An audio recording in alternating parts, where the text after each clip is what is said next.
안녕하십니까, 주식불료입니다. 상장 첫날 고점 돌파를 지금 하려고 하고 있는 LIG 넥스원, 과연 이 의미가 무엇일까요?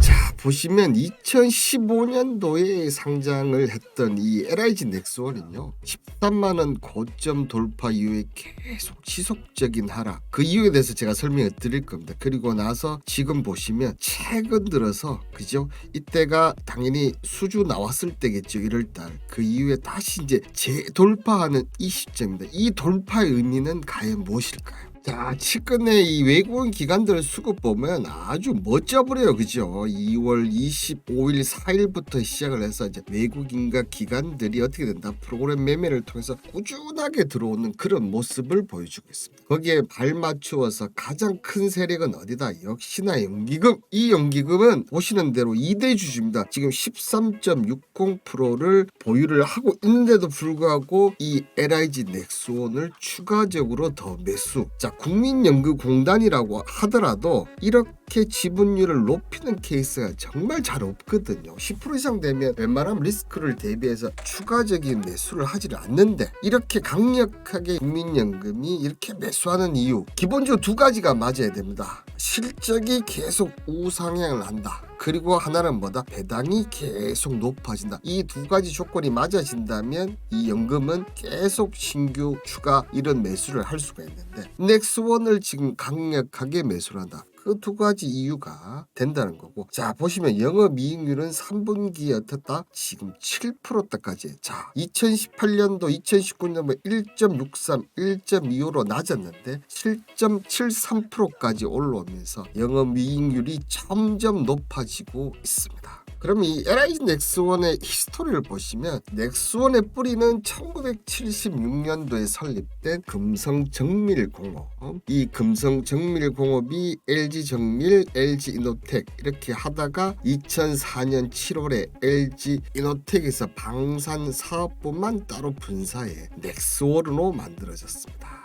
자, 현재 시장에 보시면 뭐 한국항공우주, 현대로템, 뭐 하나시스템 등등 다양한 방산업체가 있는데, 매출이 거의 100%가 방산 부분이 순수 방산업체는 뭐다? 넥스원이 처음이자 아마 마지막이 되지 않을까 생각이 듭니다. 그죠? 자, 40년 넘게 한국 미사일 개발 역사는 넥스원을 빼고 생각할 수 없을 정도인데요. 제품군은 크게 정밀 타격, 감시 정찰, 항공 전자 및 전자전, 지통제 및 통신으로 구분된다. 천궁을부터 시작해서 신궁까지 이 미사일 개발에는 바로 이 넥스원이 있습니다.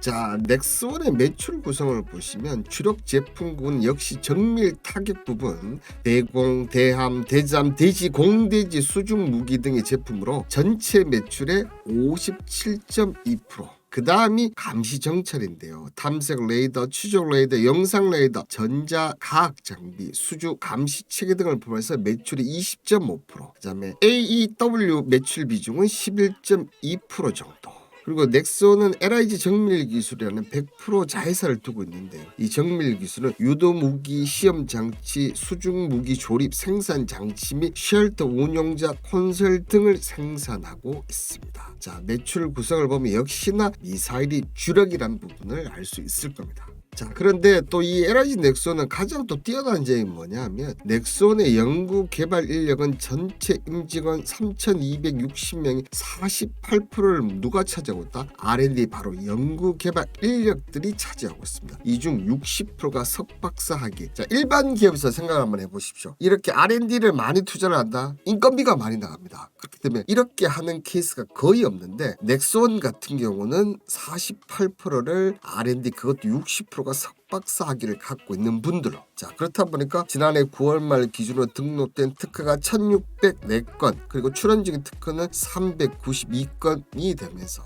역시 연구 개발에 주력을 했다는 것을 알 수 있습니다. 자, 이런 부분 때문에 실적 부분들이 어떻게 보면 개선 속도가 빨리 이루어지지가 않았어요. 개선 속도. 뭐 저희 나라 국방비가 그렇게 크게 증액을 하지 않는 것처럼 매출액도 어떻게 됩니까? 크게 증가를 하고 있지 않았었는데 어떻게 했다? 자, 2021년부터 매출액이 급격하게 늘어나려고 하고 있습니다. 그 이유는 뭐 때문일까요?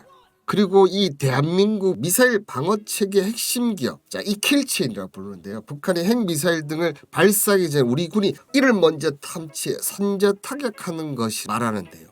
여기에는 또 K-8MD 10에서 50km 낮은 고도에서 적의 탄도미사일, 항공기 요격하는 미사일 방어체계가 핵심입니다. 자, 만약에 우크라이나가 저희 같은 이런 미사일 방어체계를 갖고 있었다면 핵심 기지국들을 다 지켰을 겁니다. 그죠? 자, 이와 함께 필요한 장거리 지대공 미사일 시스템과 천궁 성능 개량 미사일도 넥스원의 작품으로 높은 기술력과 뛰어난 가성비로 인기가 있습니다. 자, 아시다시피 이 무기 시장은 러시아, 미국 이런 메이저들이 인기가 좋습니다. 그 대신 그쪽들이 물론 방산 제품 기술이나 이런 걸 상당히 뛰어난데요. 그에 비해서 저희 쪽 이런 미사일 천국 중 이런 거 보면 기술력이 그만큼 준하는데 가격이 싸다는 게 가장 큰 장점이죠. 자, 어쨌든 이번 우크라이나 사태로 이 UAE 같은 경우 천궁2 매입을 예상할 수 없었던 분쟁 지역 국가들의 추가 매입도 기대할 수 있고, 저희 지금 가장 주력은 일단은 중동입니다. 자, 해성 등 해군 유도탄, KPS와 LAMD 체제 개발 등으로 잠재되는 수주 파이프라인을 갖고 있습니다. 특히 천궁2의 매출은 2023년에서 2028년까지 매출이 인식되기 때문에 당분간 이익 증가는 계속될 수밖에 없겠죠. 이걸 쌓아가는 겁니다. 예전에 뭐처럼 조선처럼 말입니다. 쌓아가다 보면 이게 어마어마한 위력을 발휘한다는 겁니다. 자, 글로벌 스토리 장착 LIG 넥스원 밸류 재평가될까? 자, 실적을 보십시오. 2015년 상장 당시 1조 9천에서 실제 꾸준히 계속, 그리고 잠시 2020년 반등을 하다가 어떻게 됐습니까? 2021년부터는 점점 더 속도가 빨라지는 그런 지금 형태를 보여주고 있습니다. 이런 이유는, 자, 특히 올 1월 보시면 그 공시를 통해서 아랍에미리트 2조 5,973억의 규모의 천궁2 수출 계약을 필두로 사우디 지금 1조 계약 얘기도 나왔었고, 넥스원이 이제 어디다 국내에서 벗어나서 글로벌 스토리를 장착하기 시작했다는 거죠. 하나 사우디 1조 수출 계약 넥스원 또 이제 점점점 근접했다는 겁니다. 자, LIG 넥스원은 보안시설을 방어할 수 있는 요격체계 시스템과 관련해 2억 5천만 리알 약 820억 규모의 계약을 성사시켰는데요. LIG 넥스원은 사우디 정부와 천궁2 수출을 타진하고 있는데 거의 지금 근접한 걸로 나오고 있습니다. 특히 우크라이나 친구로 국제사회 수출 금융 제재를 받게 되면서 천궁2가 1순위 후보로 떠올랐다는 얘기가 나오고 있고요. 지난 1월 자, 아랍에미리트 정부와 35억 달, 이게 좀 그 내용이 보안이기 때문에 2조 원대라는 얘기도 있고 4조 원대라는 얘기도 있고, 이거 왔다 갔다 좀 하고 있습니다. 근데 어쨌든 아시다시피 2021년 전까지 2조를 넘는 매출이 없었어요. 물론 계약 기간이 이어지겠지만 2조에서 4조에 가까운 천궁 공급 계약을 맺었다는 점에서 이 넥스원은 계속 실적이 아마 받쳐나가는 이런 쪽을 할 겁니다.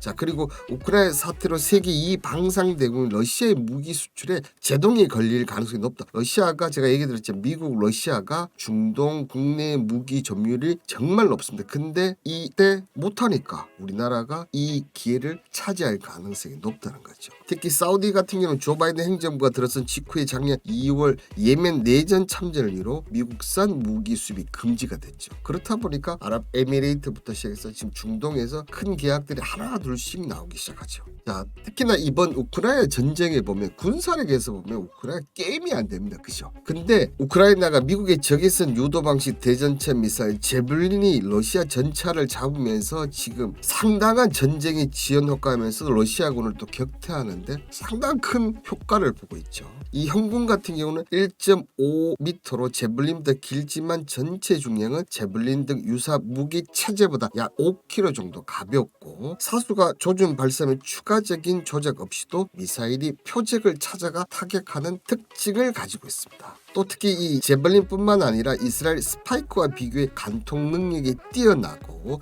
유효 사거리가 길다는 점에서 이렇게 되면 어떻습니까? 육군의 생존력을 그만큼 길게 가질 수 있다는 거죠. 자, 형국은 다 앞서도 얘기했지만 제블린과 비교해도 가격이 정말 저렴하다는 거.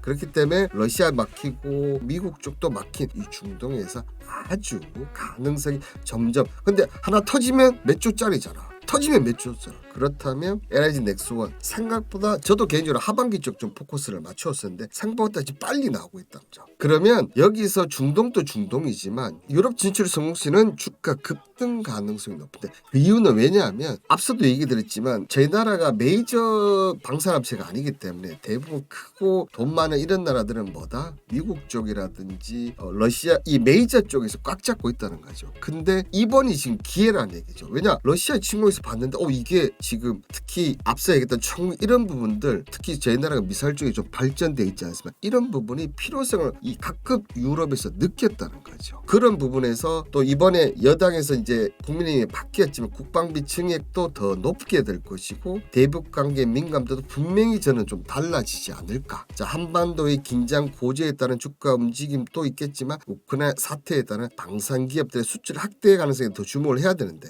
자 바로 이렇게 올라프 솔츠 독일 총리 같은 경우가 지난달 27일 군비 증강에서 1,000억 유로 약 134조 8,900을 즉각 투자하겠다. 그리고 매년 국내 총생산이 2%를 국방비로 지출하겠다. 그리고 프랑스의 에마뉘엘 마크롱 대통령 국방 분야에 대한 투자 확대 방침을 밝히고 있습니다. 저희 미사일 수출이 점점 근데 유럽에서는 한 번도 없었거든요. 유럽을 성공한다고 금액이 차원이 다릅니다. 역시 잘 사는 나라는 차원이 다릅니다. 그렇다 보니까 어떻게 된다? 유럽 진출 성공했다는 기사 나올 때 그때는 아마 주가가 초급등 가능성이 높지 않나. 이 미사일만 하고 있을까요? 근데 보시면 자 이런 것도 준비를 하고 있더군요. 자 넥스원 곤충보다 작은 한국형 초소형 로봇 개발. 자 서울대학교 전자통신연구원 가기원까지 참여를 하는 대한민국 정말 수재들이란 수재들이 다 모인대네 그죠? 약 5년간 288억 1천만 원을 투입하면서 2027년까지 핵심 기술을 확보한다 이렇게 지금 되어 있습니다. 향후 군사적 활용성 극대화 기여할 것으로 기대가 된다고 국견에서 했는데 곤충보다 작다는 자, 이 초소형 로봇이 만약에 개발이 된다면 LG 넥스원은 당연히 한 단계 더 레벨업이 될 것이다. 제가 왜 하반기에 포커스를 맞추느냐 이 방산업체들이 역대급 실적에다가 뭐다 다음 먹것 바로 우주항공 자, 이 방산업계들이 연이은 무기 수출로 지난해 역대급 실적을 거뒀는데요. 다음 먹거리는 도심 항공교통, 인공위성 등 민수 분야에 집중적으로 투자의 성과를 낼 계획인데요. 여기에 가장 앞선 기업이 하나와 LG 넥스원인데 자, LG 넥스원 같은 경우는 이달 유럽 최대 인공위성 제작업체 탈레스와 파트너십 계약을 맺고 2027년 발사 예정인 다목적 정지궤도 위성 개발에 속도를 내고 있습니다. 넥스원은 한국형 위성 항법 시스템 사업 참여 확정했고 특히나 여기는 순수 국산 부품으로 이루어진 위성을 개발하고 있다. 이 KPS 사업은 올해부터 오는 2035년까지 국내 우주 개발 역사인 최대 규모의 3조 7,234원이 투입이 되면서 정부의 지원도 받고 그리고 아시다시피 일론 머스크의 스페이스 X 자 3월달 얘기가 나온다 밀릴 거라고 저도 예측했습니다. 자, 이 부분이 아마 밀린다면 하반기쯤 얘기가 나오는데 그때 머스크 한마디에 방산업체도 주가들을 많이 움직였습니다. 이 부분 탄력을 봐서 하반기에는 움직임이 있지 않을까. 그러면 자 실적 부분 미래 먹거리 부분 다 갖춘 이 넥스원이 상장 첫 고점인 76,100원을 돌파를 한다는 의미. 자 실적과 다음 먹거리 모든 게 준비된 상태에서 움직인다. 여기서 우리도 같이 먹어야 되지 않겠습니까? 오늘 넥스원에 대해서 얘기를 좀 드렸는데요. 바닥권은 하지만 그래도 전체적인 13만원 대비한다면 지금 절반에서 살짝 올라오는 가격. 자 실적 부분으로 봤을 때는 13만원 이상 그리고 다음 먹거리를 본다면 지금 가격대 너무나 매력적인 넥스원이었습니다. 자 오늘 방송 내용이 마음에 드셨다면 구독과 좋아요 버튼 꾹 눌러주시면 저에게 엄청난 힘이 될 것입니다. 감사합니다.